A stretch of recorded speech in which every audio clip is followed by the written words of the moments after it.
Hi, and welcome to another episode of Don't Get And today we are having an unfiltered conversation with Karan Mehta of Green Frontier Capital.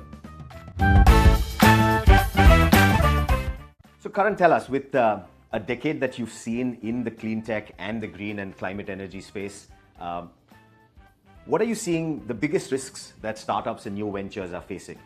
Is the risk bigger of running out of capital, or is it of raising too much capital or the wrong kind of capital too early? The first thing that I would say is that the bigger risk is not raising capital when capital is available. Founders, in my view, tend to raise capital when they think they need it. They don't raise capital when capital is available. They don't want to dilute. That's their biggest challenge. Those problems can be solved for. So yes, the biggest risk is actually running out of capital. So raise capital when capital is available. What, in your sense and understanding, is the wrong kind of capital that sometimes founders and startups raise too early? Getting the wrong kind of investor on your cap table. You should be aligned with the investor that you get in. These are, even though they're investors, they're partners in your business. Beyond capital, there should be value that they should be able to add to you, either opening doors, helping you with regulators, whatever it is, right? There should be some value add beyond just the capital that they bring to your business. And you know, it's always interesting to talk about capital and fundraising versus cash flow. Tell us, in the green and the clean tech space, businesses and the business model and the industry generally takes time to mature, but cash flows don't wait. How should founders go about filling up for this gap of making sure that their cash flows are driving their growth? Cash flow trumps capital any day. If you have a business that is generating good amount of positive cash flow, you would not really need to go out there to raise capital, right? What do you see people raising capital for largely in the green space is R&D and marketing, right?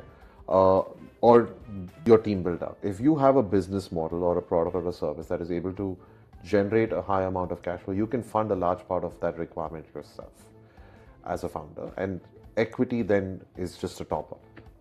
There are, like you guys out there, a lot of people who are able to provide you very innovative working capital and debt structures that are able to fund your business growth basis the customers, your order book that you have, and fund that cash gap that typically businesses, or at least the product businesses, tend to have of a very long cash gap from the time they have to procure, process, sell, and receive. Be able to fund that entire cash gap, and that then reduces the burden of raising equity capital, which is much more expensive than actually being able to fund this with working capital structures. You know, it's always interesting when we talk about sustainable growth, because here we are talking about a sector that's talking about a sustainable future. And so it's that much more important that these startups also build their business in a sustainable fashion. When we talk about sustainable growth, what are you seeing that usually breaks first? Is it the tech? Is it the unit economics? Or is it the less access to, or the lack of access to capital? Every business has to grow sustainably, right? There is no shortcut to success. Right? There is the hard work, the grit. You have to have a business model that is able to sustain itself. Whether it's in the green space, non-green space, it doesn't matter. Business is business at the end of it. Business has no color. So you have to build a business on a very strong foundation, which is effectively sustainable, right? That tomorrow you go through business cycles. The foundation is not rocked. The foundation stays strong. So a business, by definition, needs to be able to stand on its own and be built on a very strong foundation of who your customer is. Is your product valuable? Is there a clear value add? Is there a willingness to pay? And are you able to generate enough of money from that business? Tech can be fixed, capital structures can be amended.